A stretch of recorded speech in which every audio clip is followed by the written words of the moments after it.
রাজধানী সোহরাওয়ার্দী মেডিকেল কলেজের শরীফ ওসমান হাদির ময়নাতদন্ত সম্পন্ন হয়েছে। মরদেহ রাখা হয়েছে জাতীয় হৃদরোগ ইনস্টিটিউটে।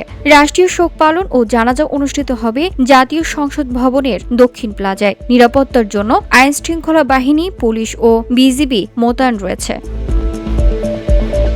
আজ সকাল 10:45টার দিকে লাশবাহী ফ্রিজিং গাড়িতে করে তার মরদেহ সোহরাওয়ার্দী মেডিকেল কলেজ হাসপাতালের মর্গে নেওয়া হয়েছিল।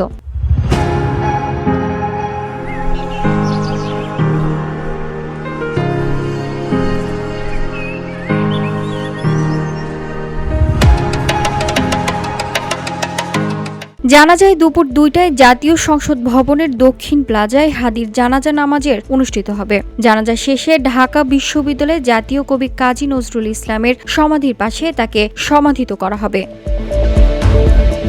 VOD Bangla news desk.